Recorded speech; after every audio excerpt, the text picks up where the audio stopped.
Right. I just want to respond to one of the posts with reference to the comments that some very misguided individuals are making. Good evening, good morning, good afternoon, wherever you are listening. My name is Uche Mefor. I just want to make a very quick one here and to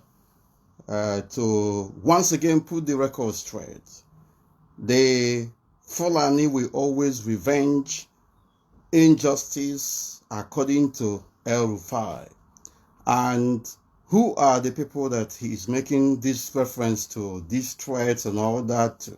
These are the people of Biafra. These are our people.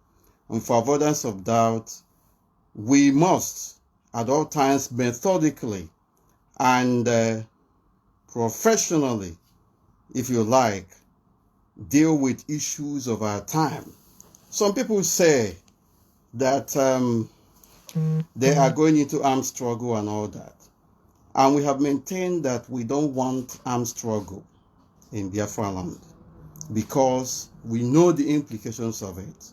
Even if you are going to go into armed struggle, you have to do some kind of consultation. You have to consult important stakeholders. You have to agree across board. Who are your neighbors? How long is it going to last? Is it a winnable one? What about the civilian population? What about the humanitarian considerations? What about your air, land, and sea defenses and all that? And in a very special circumstance, we have found ourselves,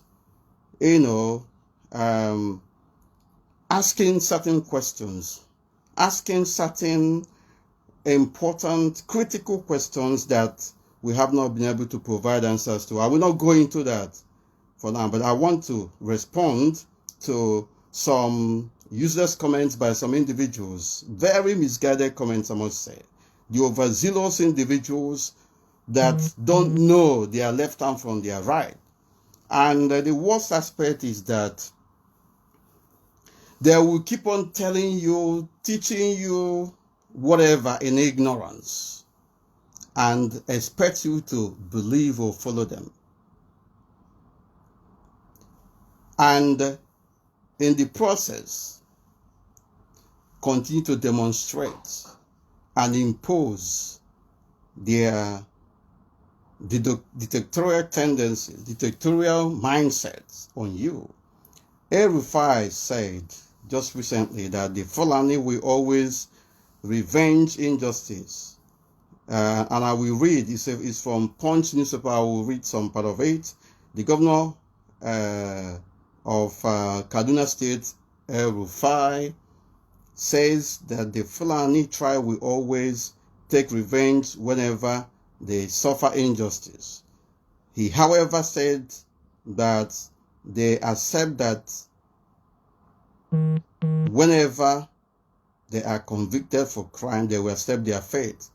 El Rufai said this on Thursday during a webinar organized by the African Leadership Group.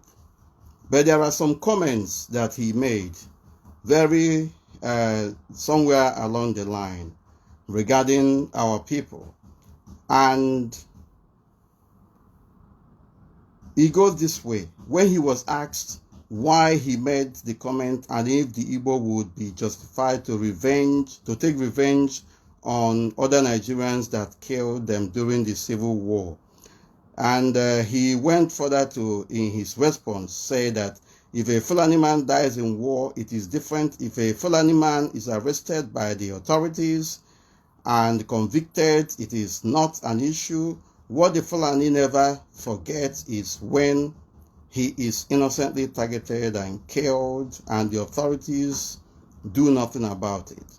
He will never forget and he will come back for revenge. That is it. So it is better to understand the context. Given the context, according to him, with an issue in Plateau State in 2012. I will go down and I will respond quickly to this, very important.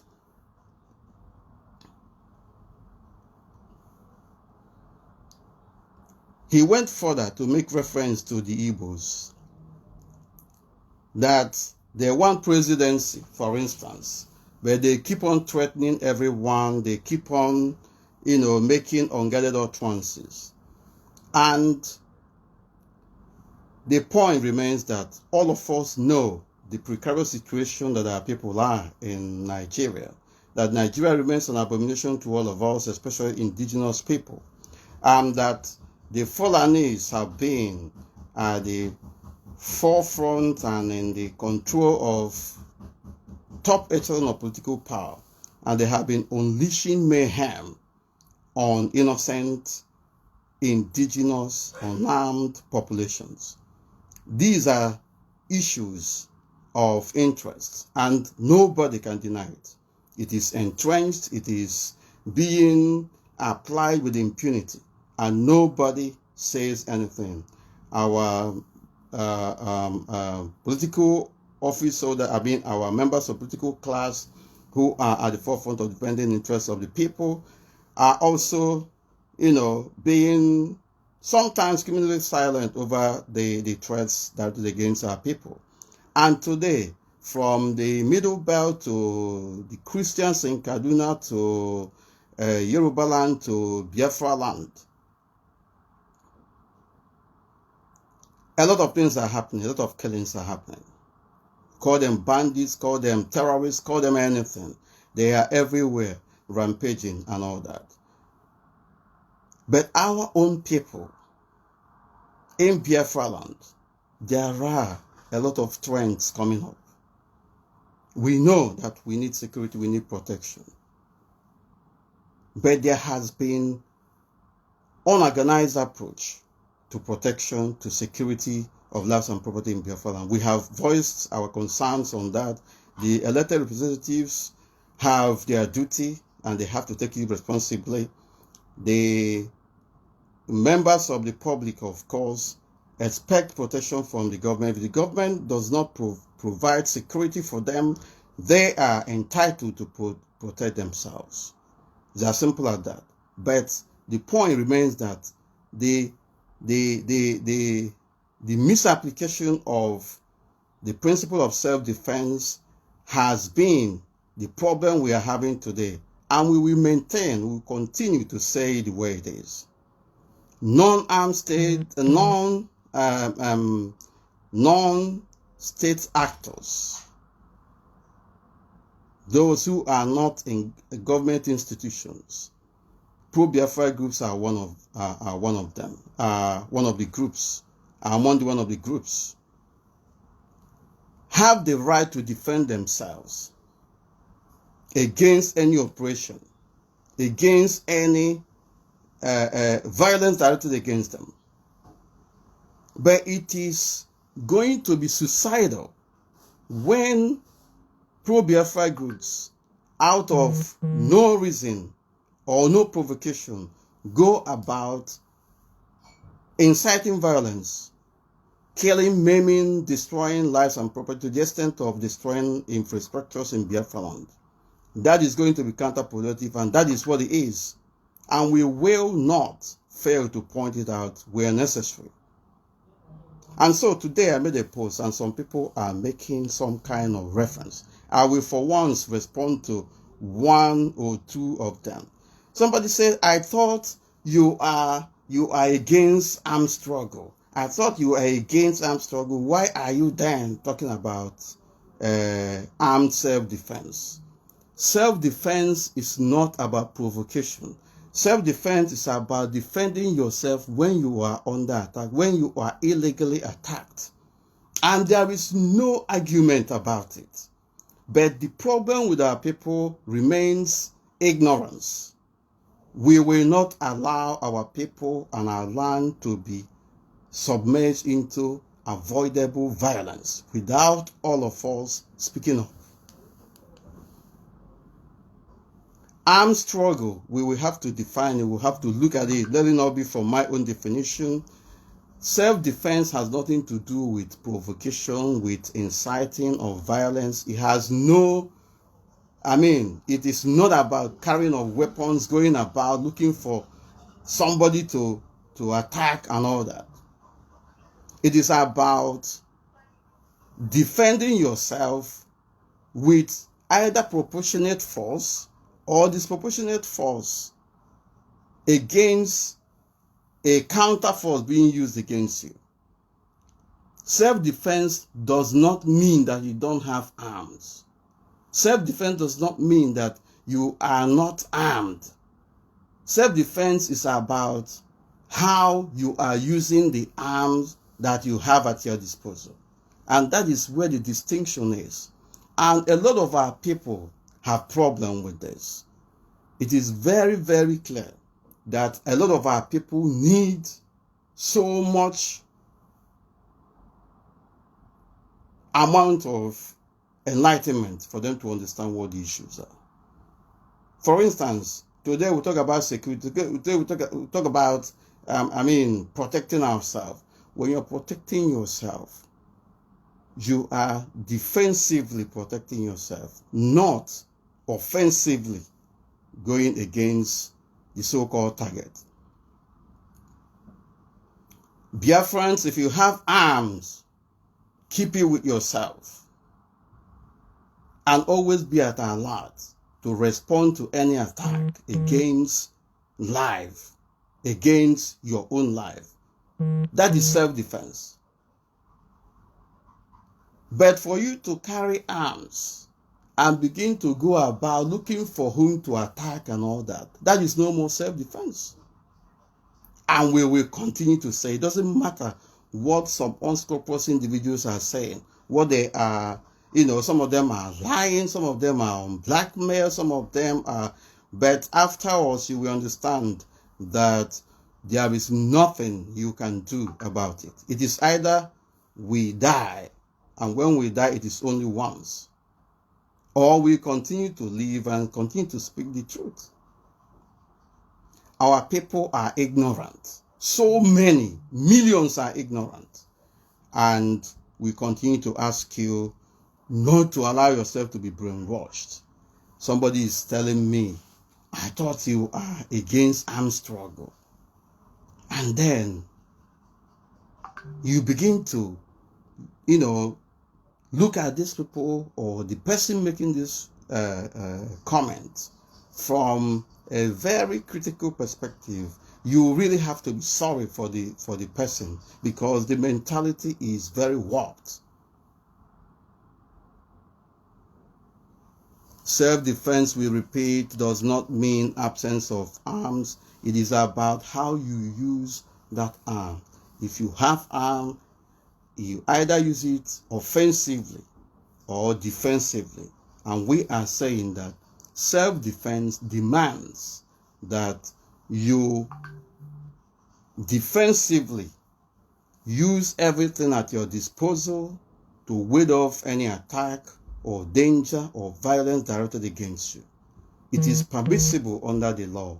If you use that as an excuse for whatever will be the resultant effect of your defending yourself.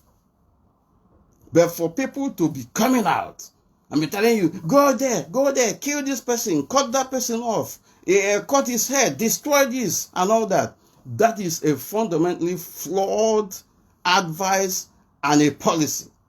That is a fundamentally flawed strategy that will put lives in danger. If I am a saboteur, then your master is the mega saboteur. That is just the truth about it. If Uche Mefor and so many other Biafrans that have been speaking up against some unguarded, misdirected policies by some individuals among us, if we are saboteurs, then your master, your leaders are the mega saboteurs, because they sabotage the Biafran struggle in the real sense of it. And that is why we are speaking up. They put us where we are today, and they think that we are going to shut up. They think that we are going to keep quiet, but they have made the mistakes of their lives, because we're not going to keep quiet. Some of them are saying, what have you done to make a difference? What have you done to make a difference from what we are doing? Some of them say, Oh, if you castigate or if you criticize, if you point out the obvious about IPOB and Mazi Uche Mefor, for instance, it then means that you have desecrated Biafra. It then means that you have sabotaged Biafran struggle. And I continue to ask you this question. Is IPOB Biafra? Is Mazi Uche Mefor the leader of Biafra? If you can honestly answer this question, then we proceed to the next level. But I want to put it categorically clear for some of you who think that we don't want to, take certain stance on certain things. IPOB is not, as an organization, is not Biafra. And Biafra is not IPOB as an organization. Biafra is a collective entity. Biafra is a sacrosanct identity of the people who believe in Biafran cause and believe in Biafra as their nation, as their country. There are millions of us, and nobody is more Biafran more than the other. It is a height of hypocrisy for anybody to come and impose his or her or their will on you and begin to tell you, oh, if he criticize this, if he say the obvious, then you become a saboteur and all that. Those people are hallucinating. The person or the people calling you saboteurs, first of all, are mega saboteurs themselves because they have sabotaged the struggle itself. And that is why they have that warped mindset to begin to accuse you of something that is obviously is indefensible. Biafra restoration is in our hands. We must not make Biafra land a battlefield because it's going to be counterproductive. Other parts of Nigeria is imploding as we speak.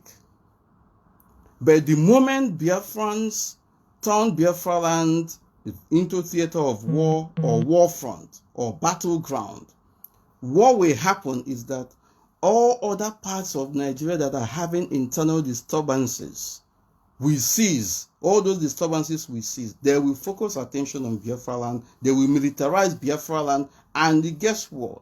The people who are going to bear the brunt of all these things are Biafrans and the vulnerable Biafrans. We should not be the people that will bring violence to Biafra land and turn Biafra land into theater of war. You know we are saying the truth, and in your quiet time, you need to tell yourself the truth. You need to appreciate that, and we are not going to stop. The argument on Biafra is insurmountable. Nobody in Nigeria can defend themselves against the Biafra case.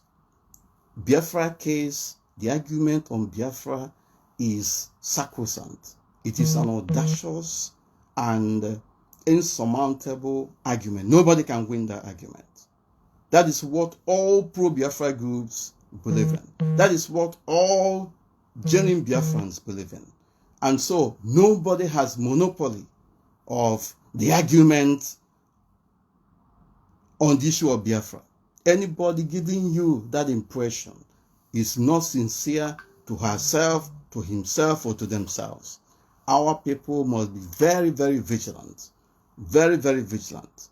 I will come back because there is an important issue I need to attend to. I will come back and continue with this.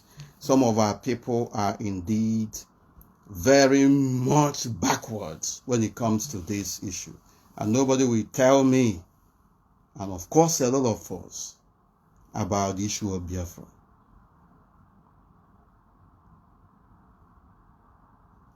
Biafra land must not be turned into a battlefield. If the people who are propagating all this continue, then you will see the consequences, because the casualties already are all Biafrans. Let me just put it this one, conservative estimate, 98.8% 9% of casualties already in Biafra land as a result of this violent campaign are Biafrans. And so we need to re-strategize.